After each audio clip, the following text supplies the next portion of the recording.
So geometry, this is section 11.6. We are not going to do all the notes from this section. We're going to kind of just do some highlights. We probably won't get into the tougher problems that come out of this section just because of just being virtual, just trying to keep these things a little more streamlined. So we'll work through parts of this section. So I will attach the notes if you want to print them. If not, you can always feel free to draw the pictures. I'll try to zoom in a little bit on these to help you out. So we're going to skip over the warm-up for time's sake.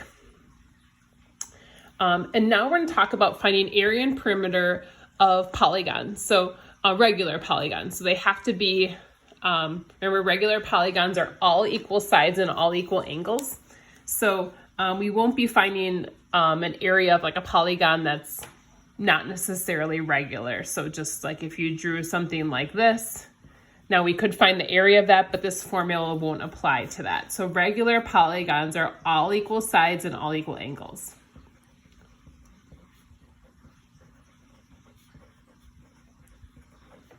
So just a reminder of that. We talked about that a few chapters ago, maybe just last chapter. So there is a formula for that, but there's lots of letters that go with that, this formula. So I'll have to explain what all the different letters stand for. So the first one is the little lowercase s. And that's talking about the side length of the polygon. Now, the side length should all be the same. So all the sides should be the same length. So if this is S, all of these would be S. Just be careful with your S's that they don't look like 5s. The N is the number of sides. So that's something you should be either able to count or you should be able to be told. They should give you that information. So in this case, N would be 6. The P, the capital P, and now they use a capital, and yet you probably can't tell it's capital because it's not on the line, but they use the capital P intentionally because of the fact that it's made up of other things. It means it's the perimeter of the polygon.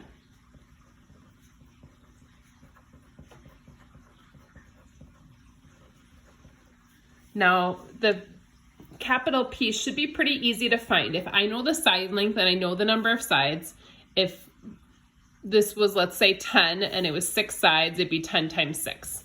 So the perimeter is just N times S. So the number of sides times the side length. And hopefully that would be kind of makes sense there. The little a, lowercase a, is the only thing that you probably have never heard of before. And that's called the apothem.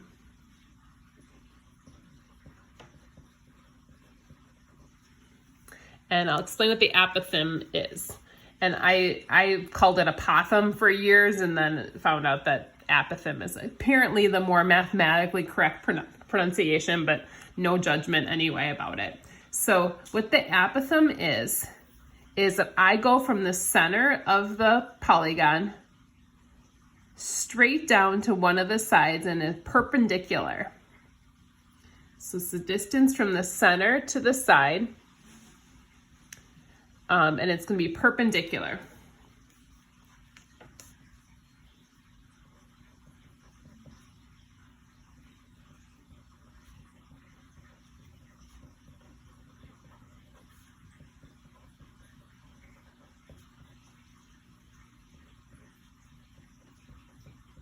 And I wrote perpendicular to side. I used a little perpendicular symbol.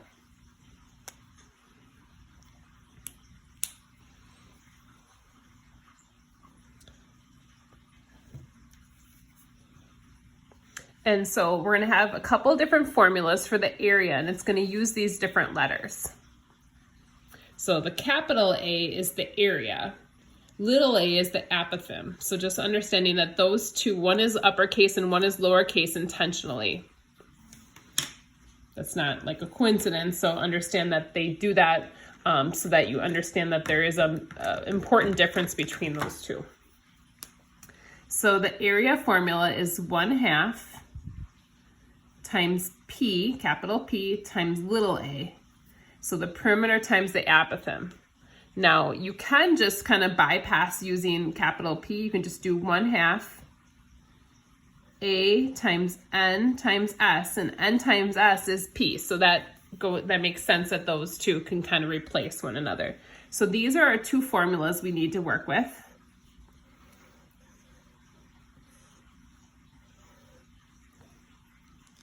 And so those would be formulas for regular polygons. So the area of just regular polygons.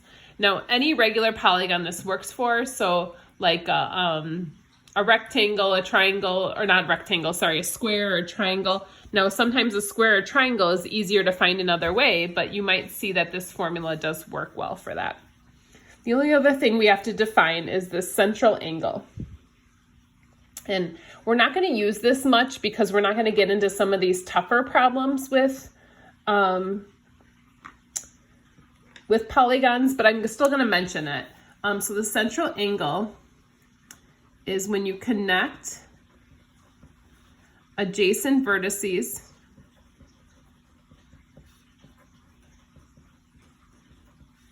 to the center. So I'll show you guys what that looks like in this drawing over here. So if I take these two vertices and connect them, this would be my central angle here. So if I called that like X, that'd be the central angle. So it's connecting two vertices that are next to each other back with the center. So that would be my central angle. And the way we could find that is using a formula that I just take 360 and divide by the number of sides, because I could draw 6 of these in my shape that has 6 sides. So this in this case would be a 60-degree angle, because 360 divided by 6 would be 60 degrees here.